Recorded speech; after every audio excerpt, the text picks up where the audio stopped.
Bricklayer Productions. Building visuals, brick by brick.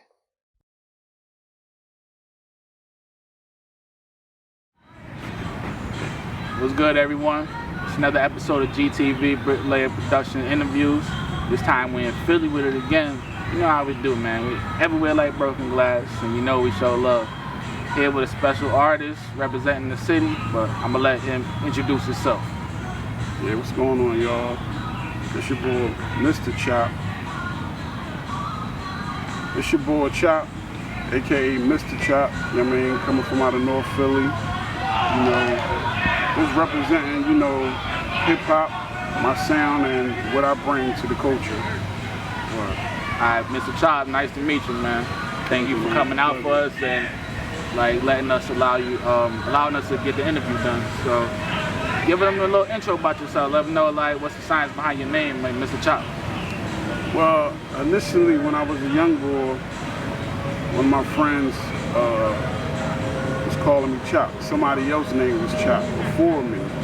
But I always was talking about food all the time. So my homie was like, no man, your name Chop, man. And from there, everybody started calling me Chop because I was playing basketball everywhere in the city. So I would tell everybody, yo, my name Chop, my name Chop. So from there, that's how I got the name Chop. Now, I put the Mr. in front of it because I wanted to be, when I'm on the mic, I'm portraying as a, grown man. Okay. I mean, so when you approach me, hey, what's up, Mr. Chop? You know what I mean? So that's how I kind of just put the Mr. in front of it.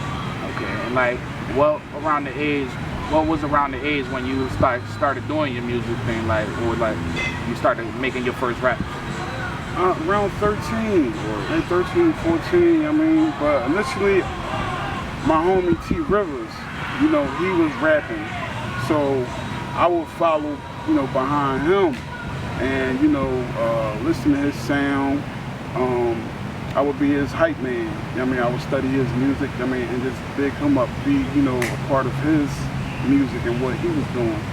And from there, listening to him, and he was like, yo, Chop, you should start writing. And that's when I started, just writing down, my music. And one day when we was in the studio, put me in the studio, he was doing a track. He was like, yo, you should jump on this joint. I was like, nah, I'm cool, man. He's my man, you've been writing for years. Jump on it. And I finally jumped on it, and then I started coming into myself, And it just felt good for me. My bad, I didn't mean to cut you off. Keep going. It really felt good, and I'm just like, wow, I couldn't believe myself, I'm actually, doing music on, a track. For one of my friends who was doing music before me, and I was just following around, listening to him, so it felt good to me. Word. So when was the time, when you first started rapping, when you wrote some shit or recorded it and you be like, nah, this shit hard, bro, I'm nice. Yeah, that's exactly how it went, man. When, I listened to the music and the music spoke to me. And that's how I like to feel like something, speaks to me, and it gives me that feeling of, create something that I can give back, to the culture and, make it make sense and it has some substance behind it. Word, definitely. On those lines, what was your, well, I gotta say this first. You see how he was helping his boy out and supporting his boy out, and he figured out he wanted to do it on his own, and he figured out he was nice. So here he is now, still doing his thing, feel me? So what type of music was you listening to growing up, that helped you to form the type of rap that you do? I listen to Nas. Shout out Nas, he's my favorite. I just like his whole style. I like his storytelling. I like, how he, talk about the hood. And it's just substance behind his music. And it gives you an insight of him and his life and what he went through. And that's how I felt like, damn, I want to write like him. I want, make some music that can be, substance behind it, got meaning behind it.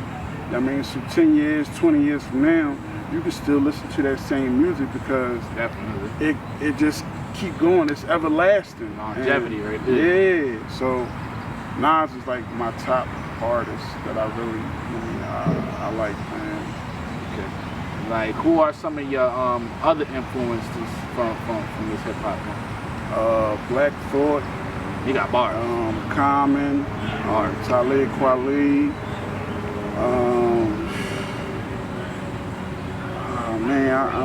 There's another New York rapper. I can't get his name out right now. They'll come back to me.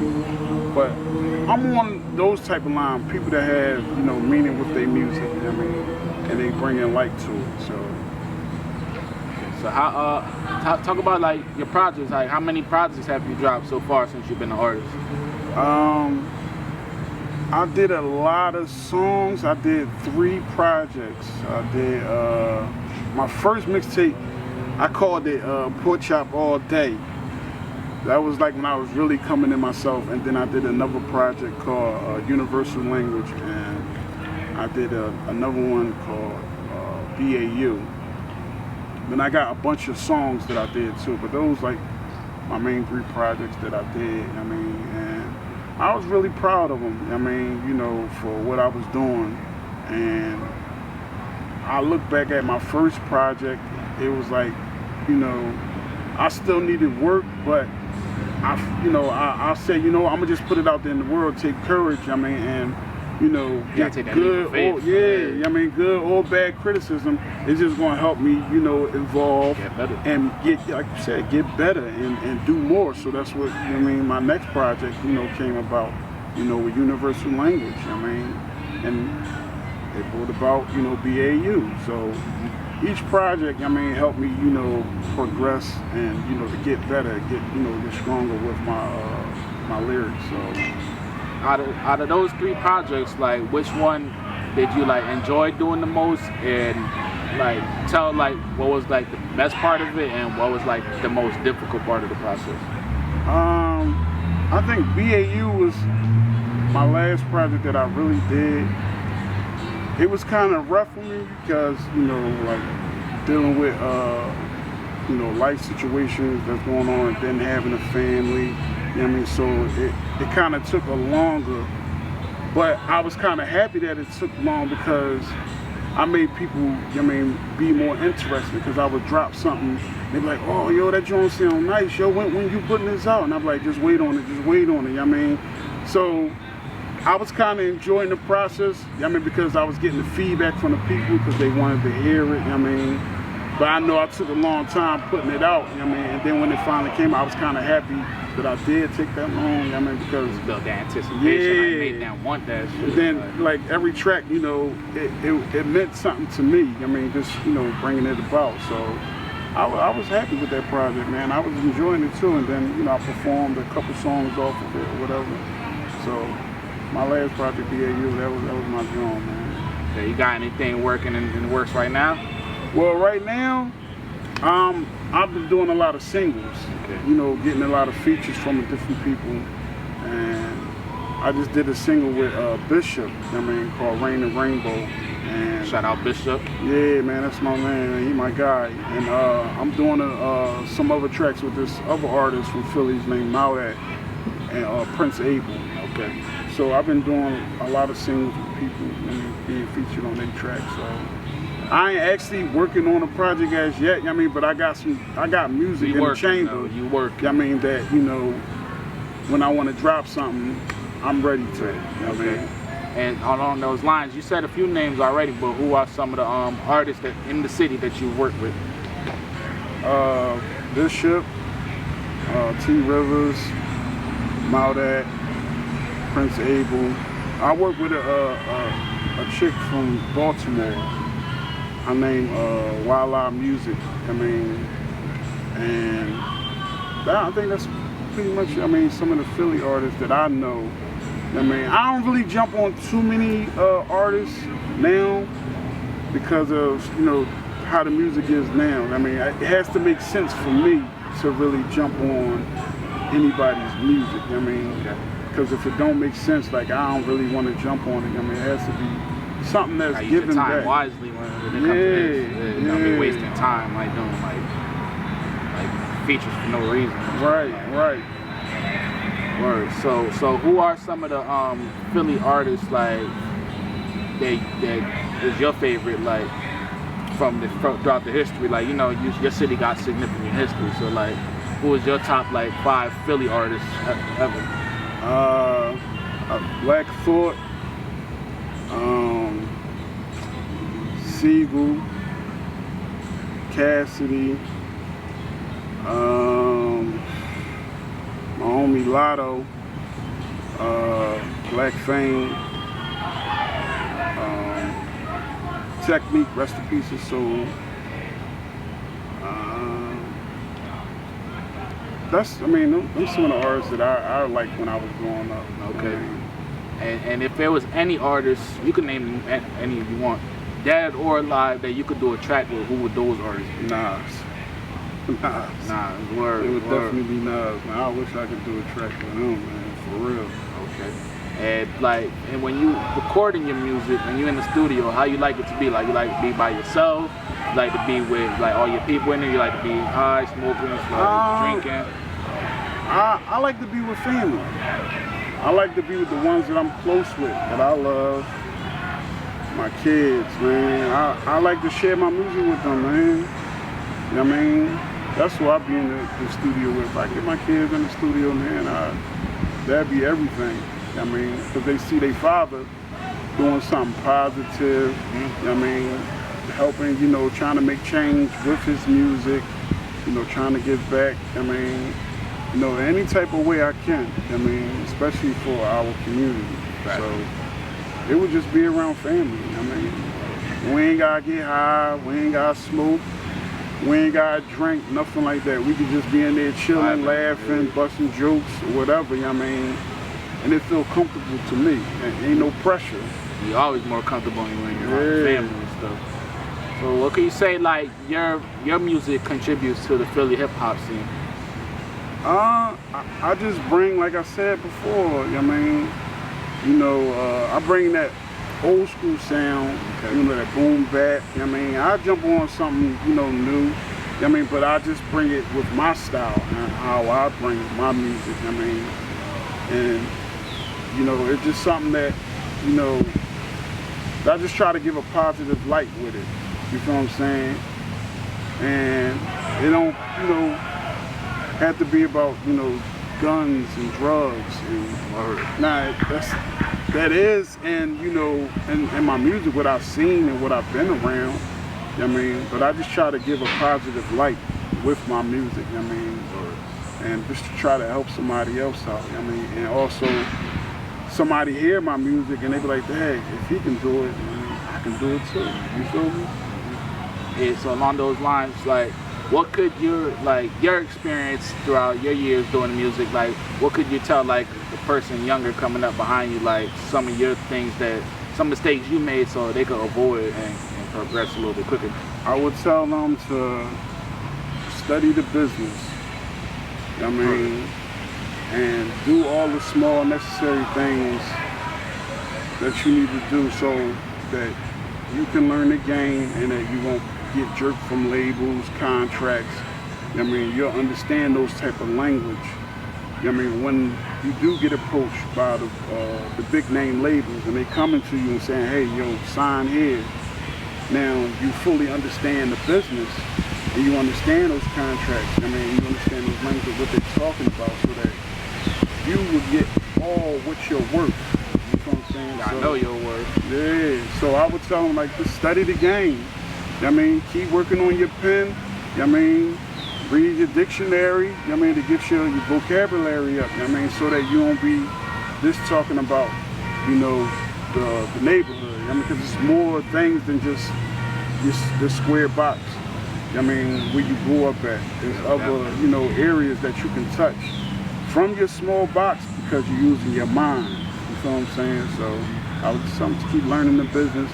I mean, so they can get better and sharper. I mean, when they step in that realm of, going mainstream.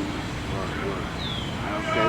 And off the camera, I got to learn some things about Mr. Chop, but like, let them know, like, you could do music and you could also do other things, like how you got your clothing brand going on. Yeah, my clothing brand that I have is North. it represents where I came from, but it stands for Never Overlook Real Family.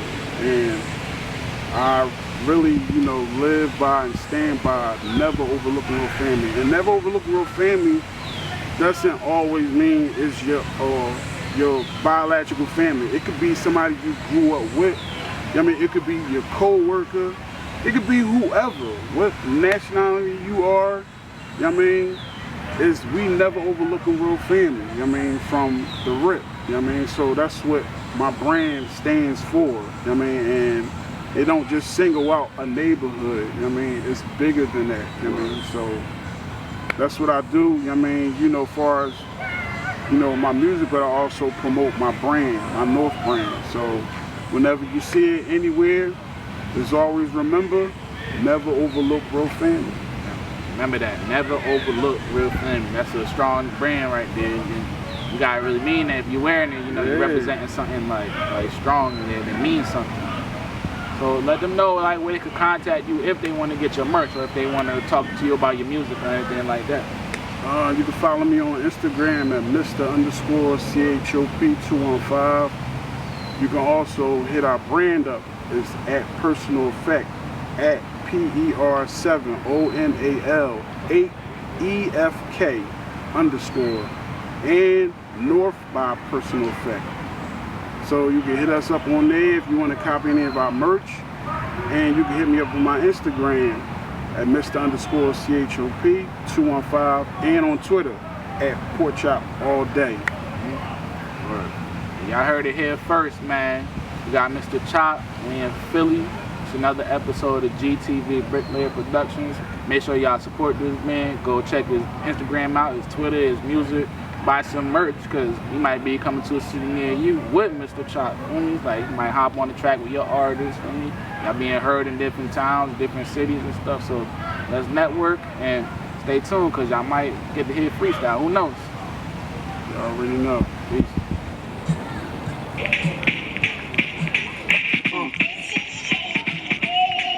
Yeah. Check. Yo. From the city of brotherly love, with them youngins throwing them slugs. Every day on the block, get it straight from the mud. Feel the pain where I'm from, few showing some love. It's a cold, cold world, they just wanna be thugs. It's a message in the bottle, could you read that letter? A wise man said it's smart enough to be more clever. I'm trapping it in the weather, my science is getting better, the vision coming more clearer. Women sticking together, stay humble, be on the low. I ain't round but though, cause the green, pick out the greed and niggas that wanna blow. The hood is all we know, I'm trying to see me some more. Speaking a different language that you don't really know. Checking for my demeanor, never wanted to be ya. Style completely different, my attitude is see ya. Getting mad, throwing a fit, just like a diva. So how can I complain, cause I never wanna meet you.